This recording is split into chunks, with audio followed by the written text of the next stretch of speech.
No soy el tipo de persona que piensa que el mundo me debe algo porque llevo mucho tiempo aquí. Pero 13 años en una misma operación te cambian. Dejas de medir el tiempo en festivos o cumpleaños. Lo mides en las crisis que evitaste, en los problemas que nunca ocurrieron porque fuiste tú quien notó el eslabón débil antes de que se rompiera. Mi nombre es Javier Morales, tengo 49 años. Y esa operación era Soluciones Industriales del Bajío, en las afueras de Querétaro. Nos encargamos de la distribución de piezas de automoción y de la cadena de suministro para la región del Bajío. No es glamuroso, no es tecnológico, no cambia el mundo. Solo son programas de entrega justo a tiempo, contratos con fabricantes de equipo original, relaciones con transportistas y un sistema que podía mantener en funcionamiento la planta de componentes de Ford, o costarles 9 millones de pesos por hora si se caía. No empecé en operaciones. Empecé como el tipo que se quedaba hasta tarde porque el sistema de gestión de inventario se caía y nadie más sabía qué significaba ese código de error. El tipo que respondía a un proveedor a las 11 de la noche porque, si no lo hacía, el turno de la mañana no tendría las piezas que necesitaba y el martes se convertiría en un desastre. Con el tiempo, la gente empezó a decirlo como una broma, pregúntale a Javier, él sabrá. Al principio, me sentía bien, como si importara. Más tarde, me di cuenta de que era una trampa. Porque cuando eres la persona que siempre arregla las cosas, los directivos dejan de verte como alguien que debería ascender. Empiezan a verte como algo que no pueden permitirse mover. Para el 9º año, los títulos a mi alrededor cambiaron. Los directores se convirtieron en vicepresidentes. Un nuevo director de operaciones llegó y reestructuró. Recursos humanos se convirtió en capital humano. Tuvimos nuevas declaraciones de misión, nuevos carteles de valores, nuevas reuniones trimestrales con todo el personal con las mismas promesas. Pero mi escritorio se quedó en el mismo lugar, justo entre la planta del almacén y las salas de conferencias. Lo suficientemente cerca para oír a los ejecutivos hablar de números. Lo suficientemente cerca para oír a los conductores de montacargas hablar de la realidad. Y en el medio, aprendí la verdad de la vida corporativa. La empresa no funcionaba con estrategia. Funcionaba gracias a quien supiera cómo evitar que todo se viniera abajo. Ese era yo. Mi jefe, Ricardo Peña, era el tipo de gerente al que le encantaba el crédito y odiaba los detalles. No era malvado. Eso es lo que la gente no entiende.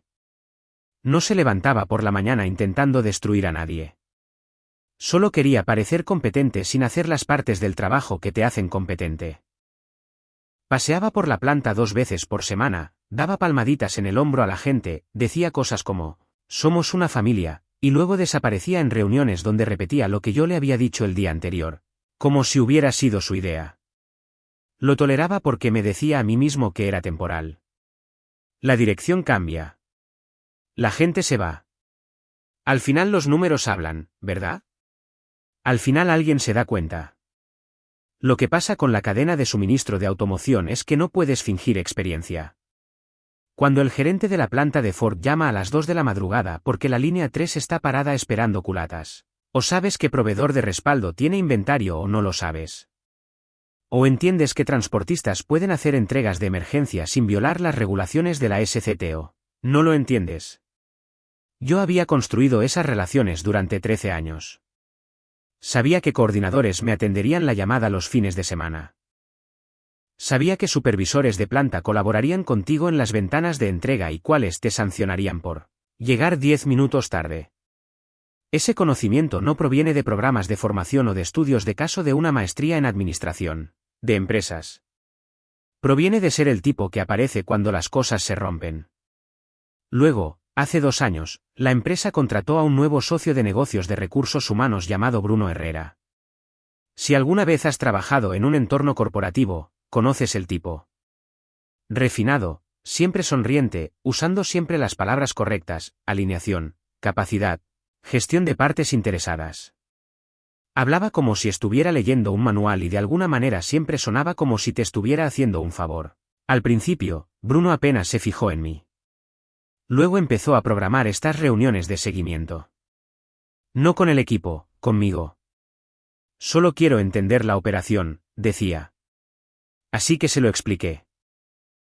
Le mostré que contratos eran frágiles, que transportistas usábamos como respaldo, donde residían realmente nuestros márgenes. ¿Por qué ciertos acuerdos de nivel de servicio con fabricantes de equipo original importaban más que otros? Él asentía, tomaba notas, hacía preguntas inteligentes. Por primera vez en mucho tiempo, sentí que alguien finalmente estaba viendo el trabajo real. Alguien entendía que cuando me quedaba hasta las 8 de la tarde para organizar envíos de emergencia, no era solo dedicación. Era la diferencia entre que Ford cumpliera sus objetivos de producción y que cerrara una línea que emplea a 400 personas. Por esa misma época, empezaron a circular rumores por el edificio. Se estaba considerando a Ricardo para un puesto regional, lo que significaba que su puesto de director quedaría vacante. Era el siguiente paso obvio. 13 años, sin amonestaciones, las mejores evaluaciones de desempeño. Había formado a la mitad de los supervisores de ese edificio. Había sido mentor de 3 analistas junior que luego pasaron a puestos de operaciones en otros proveedores de automoción. Podía decirte que clientes se enfadarían por un retraso de 10 minutos y a cuáles no les importaba si enviabas con 2 días de retraso. Si la empresa fuera una máquina, yo conocía cada sonido que hacía. Entendía los patrones estacionales, los cambios de modelo de año, las ventanas de mantenimiento de la planta que podían hacer o deshacer las cifras trimestrales. Ese tipo de conocimiento institucional no se transfiere fácilmente. No puedes descargar 13 años de gestión de relaciones en un manual de formación. Así que cuando la invitación del calendario llegó a mi bandeja de entrada 3 semanas después, se me encogió el estómago. Asunto: actualización organizacional. Asistentes: Ricardo Peña, el director de operaciones, recursos humanos y todo mi departamento. Hora: viernes, 3 de la tarde. Sin orden del día, sin contexto, solo actualización organizacional. Había pasado por suficientes reestructuraciones para saber que las buenas noticias no necesitan invitaciones de calendario misteriosas. Cuando quieren celebrar tu ascenso, no lo programan como un funeral. Todo ese viernes, el ambiente en el edificio se sentía diferente. La gente era más amable de lo habitual, como si supieran algo que yo no sabía. Ricardo evitó mi escritorio. Bruno pasó 2 veces y me sonrió de una manera que parecía ensayada. Los supervisores del almacén no dejaban de mirar hacia la zona de oficinas como si esperaran un anuncio. Intenté concentrarme en los informes semanales de rendimiento de los transportistas, pero mi mente divagaba. Cada vez que mi teléfono vibraba con un mensaje de mi hija preguntando por el pago de la colegiatura de su semestre de primavera, el nudo en mi estómago se apretaba. A los 49 años, con un divorcio a mis espaldas y la jubilación todavía a 15 años de distancia, no podía permitirme contratiempos profesionales. El momento tenía que ser el adecuado. A las 2:58, entré en la sala de conferencias y tomé mi asiento habitual cerca del lateral, cerca de la pantalla, cerca de la puerta. Entonces vi una cara nueva ya sentada en la mesa. 20 años, traje impecable, corte de pelo perfecto, ordenador portátil nuevo. Parecía que pertenecía a la sede corporativa, no a un almacén de piezas de automoción. Se levantó, extendió la mano como si estuviéramos en un evento de networking. Hola, dijo, con calidez y confianza. Soy Sofía Rivas. Le estreché la mano. Soy Javier. Lo sé, interrumpió con una sonrisa rápida, como si ya fuéramos amigos. He oído hablar mucho de ti. ¿En serio? Eso debería haberse sentido como respeto. En cambio, se sintió como el momento en que alguien dice tu nombre en un tribunal. Porque no me miraba como a un compañero de equipo. Me miraba como a alguien a quien estaba a punto de heredar. El director de operaciones entró. Bruno le siguió. Ricardo se sentó y la sala se quedó en silencio de esa manera corporativa en la que todos fingen estar relajados, pero se puede oír el zumbido del aire acondicionado como si estuviera demasiado alto. El director de operaciones hizo clic en el mando y puso una diapositiva, un simple organigrama. Y mi nombre no estaba donde había estado durante 13 años. Estaba un nivel más abajo. Debajo de Sofía. Entonces el director de operaciones dijo la frase que todavía hace que se me tense la mandíbula cuando la recuerdo. Con efecto inmediato, Sofía asumirá un rol de liderazgo ampliado sobre las operaciones. Comenzaron los aplausos. Educados, automáticos. Yo no aplaudí. No podía. Porque lo que mi cerebro estaba haciendo en ese momento no era ira. Eran matemáticas.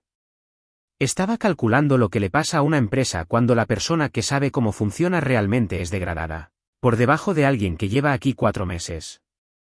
Y mientras la sala sonreía y asentía, los ojos de Bruno se dirigieron hacia mí solo por un segundo, como si estuviera comprobando si me comportaría. Fue entonces cuando comprendí que esto no era solo un ascenso. Era una prueba. Y si la suspendía, ya tenían un plan sobre qué hacer conmigo. La reunión continuó con el teatro corporativo habitual. Sofía habló de traer perspectivas frescas y aprovechar sinergias. El director de operaciones mencionó iniciativas de transformación digital y metodologías ágiles. Ricardo asentía como si entendiera lo que significaba todo aquello. Nadie mencionó el hecho de que Sofía había pasado 4 meses en el edificio, la mayor parte en reuniones y sesiones de formación. Nadie habló de las relaciones que yo había construido con cada uno de los principales proveedores de automoción del Bajío. Nadie reconoció que cuando la planta de Nissan en Aguascalientes tuvo una parada de línea el mes pasado, me llamaron directamente a las 6 de la mañana porque sabían que podía conseguir que les entregaran piezas de emergencia para el mediodía. Después de la reunión, la gente salió en silencio. Unos pocos supervisores me lanzaron miradas de compasión. El gerente del almacén, un tipo con el que había trabajado durante 8 años, se detuvo en la puerta y dijo: «Esto es una porquería, Javier. Todo el mundo lo sabe». Aprecié el gesto, pero la compasión no paga la colegiatura de la universidad ni reconstruye un fondo de jubilación. Sofía se quedó mientras la sala se vaciaba. «Tengo muchas ganas de trabajar contigo», dijo. «Bruno me ha hablado mucho de tu experiencia. Quiero aprender de ti». Las palabras sonaban correctas, pero su tono se sentía como si estuviera leyendo un guión, como si alguien la hubiera entrenado sobre qué decir al tipo del conocimiento institucional, que podría resistirse al cambio. «Estoy aquí para ayudar», dije, porque eso es lo que se dice en momentos como este. Incluso cuando sabes que la ayuda no es lo que están buscando. Ese fin de semana, hice algo que no había hecho en años. Actualicé mi currículum. No porque quisiera irme, sino porque necesitaba recordar lo que valía. 13 años de gestión de la cadena de suministro de automoción. Coordinación de respuesta a crisis. Gestión de relaciones con transportistas. Experiencia en cumplimiento normativo. Retención de clientes en una industria volátil. Sobre el papel, parecía impresionante. En realidad, se sentía como documentar la carrera de alguien a quien se había dado por sentado. El lunes por la mañana, Sofía apareció como si llevara allí años. La misma sonrisa confiada, las mismas camisas impecables, el mismo tono de mantengamos una actitud positiva, que la gente usa cuando está a punto de hacerte la vida más difícil. No recorrió la planta primero. No preguntó a los supervisores qué se estaba rompiendo. No revisó las excepciones de entrega nocturnas ni las métricas de rendimiento de los transportistas. Fue directamente a la sala de conferencias y envió una invitación a una reunión titulada «Alineación operativa, nuevo flujo de trabajo». Todo mi equipo, yo incluido. Bruno de Recursos Humanos, Ricardo y Sofía sentados a la cabecera de la mesa como si se hubiera ganado el sitio. Empezó con un cumplido.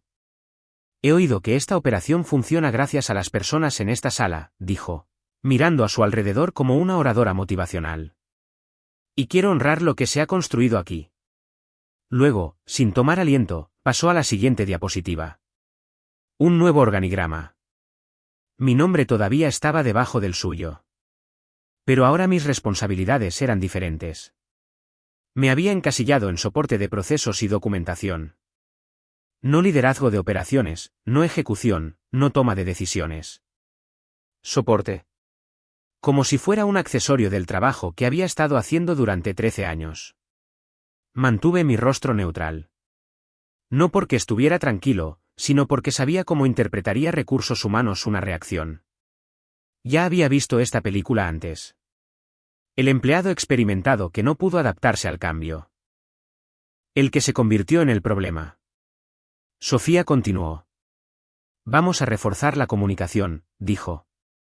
Crear vías más claras, reducir los puntos únicos de fallo. Esa frase, puntos únicos de fallo, sonó como un insulto disfrazado de estrategia. Porque ambos sabíamos a quién se refería. A mí. Al tipo que había estado evitando que todo fallara. Entonces Sofía dijo algo que me revolvió el estómago. A partir de hoy, toda la comunicación con los proveedores se canaliza a través de mí. Parpadeé. ¿Toda? Sonrió como si hubiera hecho una pregunta ingenua. Sí. Queremos una comunicación coherente. Comunicación coherente.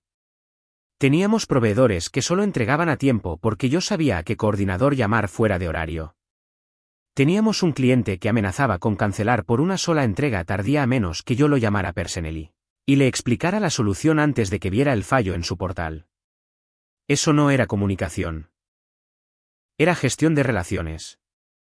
Confianza. Historial. Y Sofía quería que se canalizara a través de ella como si fuera una incidencia de soporte técnico. Eso no es realista, dije, mirando a Bruno. Hay escaladas que requieren una respuesta inmediata. Cuando el supervisor de línea de Ford llama a medianoche porque le faltan culatas para el turno de la mañana, no puedes esperar la aprobación para llamar a los transportistas. Sofía me interrumpió cortésmente. Para eso estoy aquí. Para quitarte esa carga. Quitarme esa carga. Como si me estuviera haciendo un favor al quitarme la única palanca que tenía. La reunión continuó con ella asignando nuevos responsables a cosas que no entendía. Un supervisor que nunca había negociado tarifas de repente se encargó del rendimiento de los transportistas. Un analista junior que todavía me preguntaba cómo generar informes básicos obtuvo los paneles de indicadores, clave de rendimiento. El gerente del almacén, que conocía la planta pero nunca había tratado con estándares de cumplimiento de automoción, se vio sepultado en supervisión regulatoria. ¿Y yo? La persona que sabía dónde estaban enterrados todos los cadáveres operativos obtuvo la documentación de procesos, como si me estuvieran degradando a historiador de la empresa. Cuando la sala se despejó, Bruno se quedó. Cerró la puerta suavemente y sonrió. Sé que el cambio puede sentirse personal, dijo. Pero esto es para el crecimiento de todos. Había aprendido con los años que recursos humanos no dice cosas así a menos que estén tratando de calmarte antes de hacer algo peor. Mantuve la voz firme. ¿Entonces por qué no se me consideró para el puesto? Su expresión no cambió. Sofía tiene presencia de liderazgo, dijo con cuidado. Y ha sido muy proactiva. ¿Proactiva? Yo había sido proactivo durante 13 años. La diferencia era que mi proactividad mantenía el edificio en funcionamiento mientras que la suya aparecía en presentaciones de PowerPoint. Luego añadió, casi como una ocurrencia tardía, y, sinceramente, eres tan crucial donde estás. No queríamos perturbar la operación. Ahí estaba. La verdadera respuesta. No me ascendieron porque era demasiado útil para quitarme. No querían perturbar la operación, así que me perturbaron a mí en su lugar. Esa tarde, Sofía envió su primer correo electrónico a los proveedores. Lo sé porque 3 transportistas me llamaron directamente en 1 hora. Oye, dijo un coordinador, con la voz tensa. Tu nueva gerente acaba de amenazar con contracargos por recogidas tardías. Hemos sido flexibles contigo durante años porque sabemos que la automoción puede ser impredecible. ¿Qué está pasando? Me quedé mirando la pantalla. Este era un transportista que había hecho entregas de emergencia los sábados para nosotros. Que había desviado camiones durante tormentas de hielo. Que nos había cubierto cuando otros proveedores fallaban. Y Sofía acababa de quemar esa relación con el texto corporativo estándar. Entró otra llamada, y luego otra. A las 4 de la tarde, nuestro mayor cliente, la planta de componentes de Ford, envió un mensaje etiquetado como urgente, exigiendo una explicación por los cambios en los términos de entrega que podrían afectar su programa de producción. Sofía había reforzado tanto la comunicación que había provocado un incendio. Fui a su oficina, porque sí, le dieron una y llamé.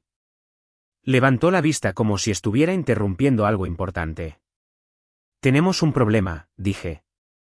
Los transportistas están llamando. Ford está escalando la situación. Tu correo electrónico cambió los términos sin consulta previa. Levantó una mano, tranquila. Relájate, dijo. Solo se están ajustando a un nuevo estándar. ¿Un nuevo estándar? No puedes amenazar con contracargos el primer día sin entender el historial de la relación. Estos transportistas abandonarán las rutas. Sofía se reclinó y sonrió como si me estuviera enseñando. Eso es miedo hablando, dijo. Ya no vamos a rogar a los proveedores. Estamos estableciendo límites profesionales. ¿Límites profesionales? Esa frase me golpeó como si hubiera escupido en la última década de mi vida. Yo no rogaba a los proveedores. Mantenía intacta una cadena de suministro con relaciones y credibilidad construidas durante 13 años. Relaciones que entendían la diferencia entre la logística estándar y la entrega justo a tiempo en la automoción, donde un retraso de 2 horas podía parar una línea de montaje entera. Y ahora alguien que llevaba aquí 4 meses lo estaba destrozando porque parecía poco profesional en un libro de texto de una maestría en administración de empresas. Salí de su oficina sin discutir. No porque estuviera de acuerdo, sino porque finalmente entendí el nuevo juego. Si la salvaba, me convertiría en su red de seguridad para siempre. Si la dejaba fracasar, la empresa podría arder con ella. Y a pesar de todo, todavía me importaba demasiado la gente de la planta como para permitir que eso sucediera. Pero tampoco iba a ser el chivo expiatorio cuando todo se viniera abajo. Así que esa noche, abrí mi ordenador portátil en casa. No para planear una venganza, ni para conspirar. Solo para protegerme. Busqué todo lo que siempre había mantenido organizado y limpio, evaluaciones de desempeño, hilos de correo electrónico donde había evitado desastres, documentación que había escrito, antiguas aprobaciones de legal y cumplimiento. Luego creé una carpeta privada y empecé a copiar lo que se me permitía conservar. Mi producto de trabajo, mis notas, mis registros de procesos. No archivos confidenciales, no secretos comerciales. Solo pruebas de lo que había hecho y cuándo lo había hecho. Porque ya había visto este patrón antes en otras empresas, en otras reestructuraciones. Cuando la dirección comete un error, no lo admite. Encuentran a alguien por debajo a quien culpar. Alguien que se resistió al cambio o no apoyó la nueva dirección. Y yo ya estaba perfectamente posicionado para ser ese alguien. Cerca de la medianoche, mi teléfono vibró. Un mensaje de uno de los supervisores del almacén. Eten. Recursos Humanos estaba preguntando quién tiene acceso de administrador al sistema justo a tiempo. Específicamente tú. Me quedé mirando el mensaje durante mucho tiempo. Esa no era una pregunta normal. Era el tipo de pregunta que haces cuando te estás preparando para despedir a alguien y hacer que parezca justificado. A la mañana siguiente fue cuando todo empezó a desmoronarse de verdad. El martes por la mañana, mi tarjeta de acceso todavía funcionaba. No debería haber sido reconfortante, pero fue lo primero que comprobé al entrar. Había pasado por suficientes reestructuraciones para reconocer las primeras señales. Recursos humanos haciendo preguntas extrañas, tecnologías de la información revisando accesos de repente, la dirección usando palabras vagas como alineación, mientras reescriben la realidad en silencio. Cuando llegué a mi escritorio, había un correo electrónico de tecnologías de la información con un asunto que me revolvió el estómago. Revisión de acceso, plataforma justo a tiempo, acción requerida. No era agresivo. Era educado, corporativo, amigable. Pero la solicitud era clara. Confirme sus roles actuales. Enumere los sistemas que administra. Y reconozca que el acceso de administrador puede ser reasignado para coincidir con las nuevas líneas de reporte. Reasignado. En otras palabras, Sofía quería las llaves. No lo ignoré. Respondí con hechos. Lo que tenía, por qué lo tenía, qué controles existían y qué cambios de acceso podrían causar interrupciones. Puse en copia a Ricardo porque había aprendido por las malas que si no dejas un rastro, alguien más escribe tu historia por ti. 10 minutos después, Sofía apareció en mi escritorio como si fuera algo casual. Hola, dijo, apoyándose en la pared del cubículo. Vi tu correo electrónico. Sí, dije. Respondí.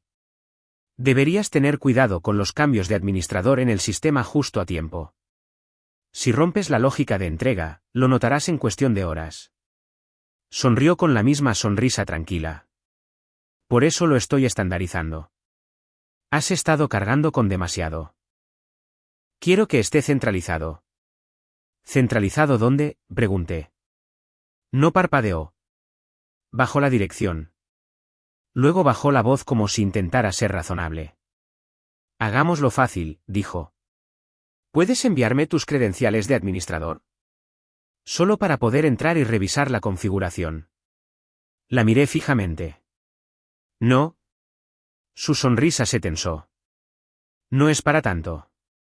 Sí lo es, dije. Tenemos políticas. Las cuentas se asignan a individuos. Si quieres acceso, puedo solicitarte una cuenta de administrador basada en roles a través de tecnologías de la información. Así es como se hace. La expresión de Sofía pasó de amigable a molesta, como si hubiera suspendido una prueba no verbal. Bien, dijo. Yo me encargo. Alrededor del mediodía, lo primero se rompió. No de forma dramática, no como en un accidente de película. Solo un fallo lento y silencioso. Exactamente como comienzan los desastres operativos reales. Un supervisor se acercó con una hoja impresa. ¿Por qué estas cargas no están asignando transportistas?, preguntó. Tomé el papel y revisé la lista de excepciones. Entregas justo a tiempo atascadas en pendiente. Transportistas sin asignar. Rutas que volvían a configuraciones genéricas. Eso significaba una cosa. Se habían aplicado cambios de configuración. Inicié sesión para comprobarlo. Excepto que no pude. El sistema me expulsó con un mensaje claro: no tiene permiso para ver este módulo. Me habían quitado los derechos de administrador mientras la operación estaba en marcha. Fui directamente a Tecnologías de la Información. Nuestro gerente local de Tecnologías de la Información, Saúl Vargas, era el tipo de persona que odiaba el drama y amaba las incidencias. Saúl, dije, acabo de perder el acceso de administrador del sistema justo a tiempo. ¿Quién lo cambió? Miró su pantalla. Vino de una solicitud aprobada. La presentó Recursos Humanos. Bruno la aprobó. Sofía como nueva propietaria. ¿La solicitud incluía una ventana de cambio? ¿Un plan de pruebas? ¿Procedimientos de reversión? Saúl se encogió de hombros con impotencia. Estaba marcada como urgente.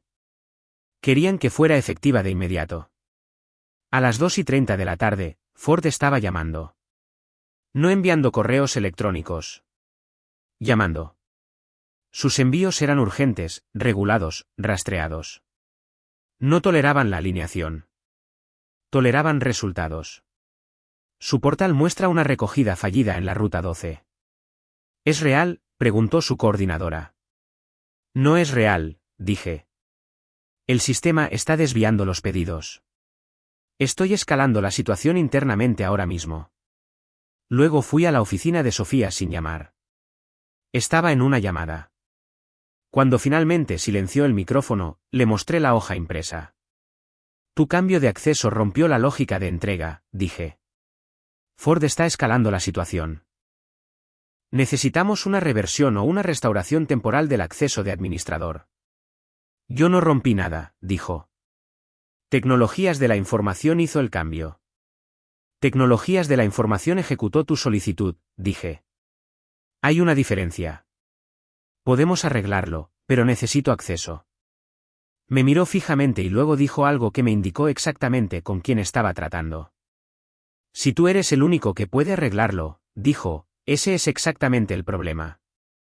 Quizás deberíamos preguntarnos por qué el sistema depende tanto de ti.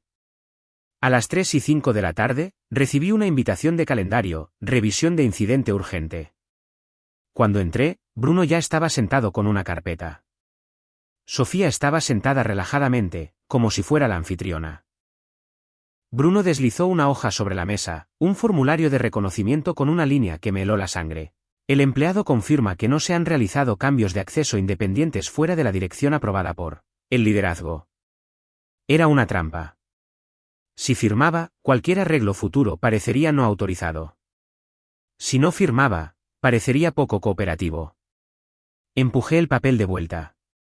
Antes de hablar de culpas, dije, Podemos ver la incidencia y el registro de auditoría que muestra exactamente quién solicitó el cambio de acceso y cuándo. Saúl de Tecnologías de la Información carraspeó. Tengo el número de la incidencia. Leyó las marcas de tiempo, explicó la falta de una ventana de cambio. Admitió que la solicitud estaba marcada como urgente desde Recursos Humanos. La sala se quedó en silencio. En ese momento, ya no tenían el control de los hechos. Para el miércoles por la mañana, Ford envió una notificación formal. Un formato de documento portátil con penalizaciones por retraso y lenguaje de fallo de servicio. Copiaron a su director de adquisiciones, el tipo de persona que no llama para discutir, llama para reemplazarte. Alrededor del mediodía, el director de operaciones salió furioso de su oficina y fue directamente hacia Sofía. ¿Por qué Ford me está escalando esto a mí? Ella intentó sonreír. Estamos lidiando con un problema de dependencia heredado. Le entregué una cronología que había preparado. Fechas, números de incidencia, marcas de tiempo. Sin emoción, solo hechos. El director de operaciones la leyó, luego miró a Saúl. ¿Es esto exacto? Sí, dijo Saúl. Esos son los registros. El director de operaciones se volvió hacia Sofía. Impulsaste un cambio de acceso crítico a mitad de semana sin una ventana de cambio. Luego a mí, ¿puedes restaurar la estabilidad si te damos acceso temporal? Sí, dije. Si Tecnologías de la Información restaura mi acceso de administrador basado en roles y revertimos los cambios. Controlado, documentado. Hazlo, dijo. A las 3 de la tarde, mi acceso fue restaurado. Saúl se sentó a mi lado mientras realizaba la reversión. Probamos las entregas, validamos las asignaciones, vimos cómo la cola de excepciones se vaciaba. Justo cuando empezaba a sentir que la adrenalina disminuía, un correo electrónico llegó a mi bandeja de entrada. Del departamento legal. Solicitud de entrevista, incidente de acceso operativo. El viernes por la mañana, el departamento legal se reunió conmigo. Asesor legal externo y auditoría interna en una sala de conferencias sin ventanas. Sofía y Bruno no estaban allí. Eso me lo dijo todo. Deslicé una carpeta sobre la mesa. Cronología, números de incidencia, respuestas por correo electrónico, el formulario de recursos humanos que intentaron hacerme firmar. Sin emoción, sin especulaciones. Solo pruebas. ¿Alguien te pidió que compartieras credenciales?, preguntó el abogado. Sí. Sofía me pidió directamente mi inicio de sesión de administrador. Esa es una línea roja muy clara en la mayoría de las empresas. El auditor levantó la cabeza. Cuando terminaron, el abogado dijo, por favor, no discuta este asunto mientras completamos nuestra revisión. Si alguien lo presiona para firmar documentos o aceptar una separación, notifíquenoslo. A las 2:25, Saúl me envió un mensaje, le quitaron el acceso de administrador a Sofía. A las 4:50, el director de operaciones me pidió que pasara a su oficina. Estamos haciendo ajustes, dijo. Sofía ya no supervisará las operaciones. Recursos Humanos también está siendo revisado. Bruno será reasignado. Deslizó un documento sobre el escritorio. Líder de operaciones interino, con efecto inmediato. Ajuste de compensación, alcance claro. Un requisito de que los cambios de acceso necesitan un control de cambios adecuado. No me estaban dando poder como un favor. Me estaban dando responsabilidad porque finalmente habían aprendido lo que sucede cuando tratas el conocimiento institucional como un soporte desechable. Lo firmé con calma, volví a la planta e hice lo que siempre había hecho. Asegurarme de que la operación funcionara. Pero esta vez, la gente me miraba de manera diferente. No como el tipo que arregla las cosas en silencio. Como el tipo que ya no podía ser borrado. La mejor parte no fue que Sofía perdiera su título o que Bruno perdiera el control. La mejor parte fue esta, no gané gritando o conspirando. Gané guardando registros, manteniéndome profesional y dejando que los hechos hicieran lo que hacen los hechos cuando finalmente tienen un espacio para hablar. Porque en la vida corporativa, el karma no aparece como un rayo. Aparece como una auditoría legal y un correo electrónico discreto que lo cambia todo.